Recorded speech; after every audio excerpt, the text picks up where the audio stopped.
What's good, guys? This is Kid Achilles back with the final Obi-Wan episode discussion. Definitely going to be sad that there's no more Obi-Wan, but that's okay. Now, I want to go ahead and get right into things, so go ahead and hit this with a like, subscribe if you haven't. Super happy to have you guys here, so let's get into this. Alright, so I really enjoyed the finale. Not gonna hold you, I cried more than once. But we're not here to talk about me. Alright, so first big event that we see in this episode is Obi-Wan diverts and kind of goes away from the ship where everyone else is, and he goes off because he knows that Vader is going to want to follow him and leave the people alone, because that's who he's truly after. And again, we see one of those decisions that's made for more than one reason. Obviously, Obi-Wan wants the people to get away safely, but he also wants to face Vader. It seems like he wants to go ahead and get this over with so he can have a sense of closure, and it's like he says in the episode, either he dies or Vader dies, but either way, it's got to end that day, which makes sense. No one wants to live with what feels like someone's presence constantly looming over you. So Obi-Wan has Vader super pressed, and the Grand Inquisitor has had it. This dude really can't catch a break, man. He's having the exact same problem with Vader that he had with Reva. They were both so fixated on finding Obi-Wan that it's like he's just dealing with like big emotional children, and he's just trying to do his job. It's rough, man. As predicted, Reva is heading toward Tatooine in order to find Luke because she knows that Luke is Vader's son. I think Owen and Beru were like super cool this episode, particularly Beru. She was about that action. They do their best to hold Reva back from getting to Luke, ultimately to no avail. And also, as predicted, Reva has her come to Jesus moment where she is in perfect position to go ahead and kill Luke, but she doesn't do it. She sees within herself that she's behaving exactly like Anakin behaved the day that like ruined her life, changed the trajectory of where she was going completely, and also stagnated her a lot. But she doesn't kill Luke, and I thought that this was like a really cool moment because although Obi-Wan had arrived back on Tatooine at that point, it wasn't necessary for him or anyone else to find her in order for her to do the right thing. She took it upon herself to not kill Luke, to bring him back to her family and turn herself into Obi-Wan. And so I like that the resolution of her arc ended with her saving herself rather than needing someone else's guidance to save her. So when she says that she failed her friends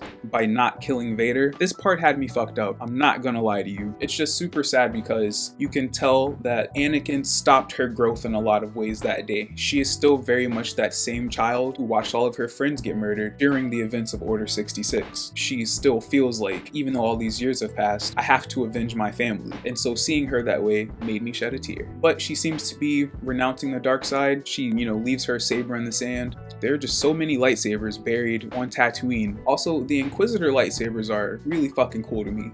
I love the hilt situation going on. I think that's super rad. I don't know what this means for Reva. If she became a Grey Jedi, I think that would be really cool. But hopefully we'll see. Obi-Wan and Vader are battling it out one last time, and Obi-Wan is finally back in fighting form. He even does his cool signature lightsaber stance kind of thing. So a cool constant in these matchups between Vader and Kenobi, or even Kenobi and Anakin, are that the more poised Kenobi is, the wilder and more unhinged Vader seems. Looking at this fight versus the first time that they fought earlier in the series, Vader had much more control over that fight because Obi-Wan was, very scared and rattled. This fight isn't necessarily that situation flipped, but now that Obi-Wan has more control over himself and he's more confident in his connection to the Force, we see that kind of break through a lot of that terrifying aura that Vader emanated initially. I really, really loved this fight. I think that it was well choreographed. Again, it was great seeing Obi-Wan falling back into steps that are more typical of him. Like I said, he was fighting very confidently in this last matchup. But I think even more important than that is definitely the dialogue. Once Obi-Wan slashes Vader's mask open with that lunging strike, hell of a move by the way, Vader confirms that Anakin is dead, which is super sad. Also confirms that Obi-Wan isn't the one that killed Anakin, and that seems like the part that's been on Obi-Wan's heart all of these years,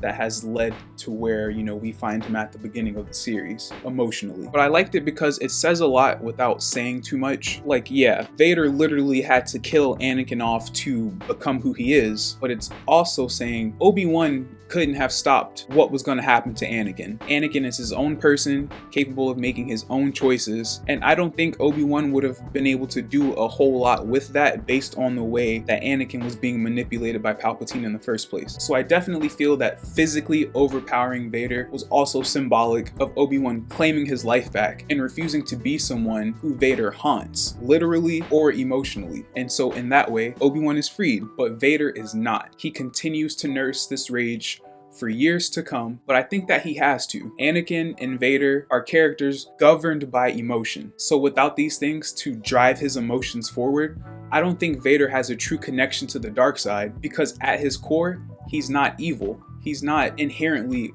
a bad person. He's the victim of really shitty circumstances and insane manipulation. He's sad and vengeful. And so I think that makes this final scene we see of Vader talking to Palpatine really interesting, because the same emotions that Palpatine used to manipulate Anakin to get him to the dark side are the ones that he's now using against him to kind of throw in his face. That passion and like want for revenge was very useful for him, you know, to get Anakin where he wanted him.